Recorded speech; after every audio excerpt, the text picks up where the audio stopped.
Grabe na kayo karon kadaghan ng naghikog.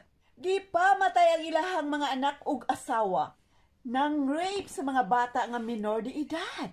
Ngano og unsay hinungdan? Tungod kay kulang kita sa pagtuo nga ana ay Diyos. Sugdan og sugdan na nato karon ang pagbukas ato ang Biblia. Nga dinha nato makita ang dako nga kamatuoran. Ayaw mo og tuo nga ug mubasa ta sa atong Biblia, maliswa nga ato ang pangutok kana mga lances o panglingla kana ni Satanas. Hinon ang giya sa balaang spirito ni Hesukristo nga ato ang pangayoon nga iyahatanggihan sa ato ang pagbasa. Suokbo nato ang atong mga Biblia sa Matthew chapter 4 verse 4 nagaingon. Jesus was led by the Spirit into the desert to be tempted by the devil. Jesus answered, "It is written, no man can eat the bread alone, but on every word that comes from the mouth of God." Daw sa may inyong pagsabot, ana. Ultimong si Hesukristo, gitintalo gidani sa daotang espiritu ngadto sa desyerto. Kani sa panahon sa iyahang pagpuasa, pagpangandam alang sa iyahang kamatayon. Sumagatintalon gayud siya ni Satanas nga ingon, "Kung ikaw tinuod nga anak sa Dios, himo ang bato ngadto sa usakapan." Unsay tubag ni Hesukristo? Porting daliya na kayo himon ang bato ngadto sa usakapan, pero ang mando sa akong amahan, maoy ako ang pagatumanon. Kay kani nakasulat sa maong balaang kasulatan. Nga ang mando propesya nga iyaha gayud nga pagatumanon, mao ang pagapatyon siya ilansang sa cross para sa mga sala sa tibuok kalibutan. Maugid ka na ang gidependihan ni Hesukristo sa maong balaang kasulatan. Kaayo kaning halangdon ang maong bersikulo tungod kay maong example ni Hesukristo. Dili dapat nato nga ato ang pugson pagkutlo nga atong mga kinabuhi pinaagi sa maong hikog-hikog. Ayaw pagtugti ang daotang espiritu or si Satanas nga muanha musantop sa inyong mga pangutok aron pagkutlo sa inyong mga kinabuhi tungod sa mga problema ug mga kalisod, mga stress ug mga sakit sa lawas nga walay kasulbaran kay pobre kay ta walay kwarta. Tungod kay mga pagsulay lamang kana.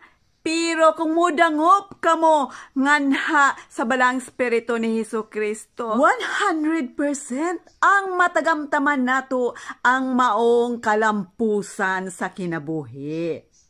Dili padalos-dalos sa pagsunod sa mga tentasyon. Nga patyang imo nga asawa, anak or si bisan kinsa. Nga lugusa or patyang ang mga batang minor de edad. Ayaw, palihog og palihog.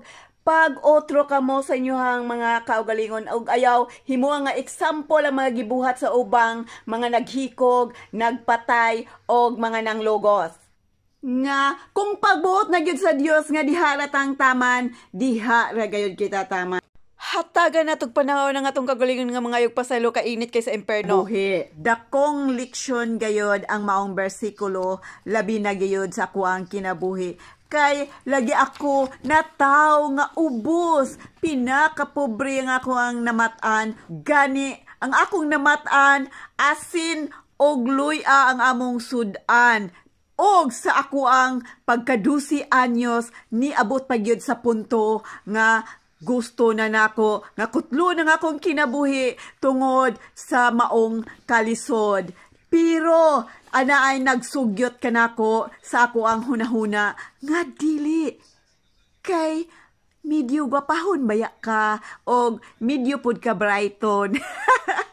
Og laban lang gyud ko adto sa akong kinabuhi. Ang akong ginikanan dili man gyud maka-suporta sa ako ang pag-eskwela sa high school. Nag-working students ko hangtod sa kolehiyo. Pero aduna gayud instrumento usab nga gihatag kanako aron sa pagtabang sa maong financial sa kolehiyo. Tungod kay dili basta-basta ang kantidad sa maong tuition sa maong eskwelahan na maong Xavier University. So grabe ka milagro gayod ang akong mga pangamuyo, gidungog gayod sa Dios nga hatagan ako sa maong instrumento nga dili gani kami gyud related in blood but in person. Clear na mo ang among mga kaugalingon nga kami related gyud sa blood as pag umangkon og iyaan. Hi Ate Gingging in Germany, shout out!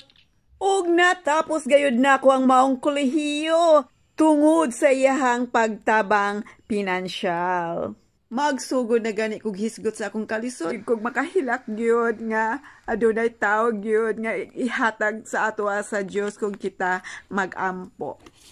Mao mismo mingon 100% gyud nga tubagon ang ato ang mga kinasing-kasing nga mga pag-ampo nganha sa Dios.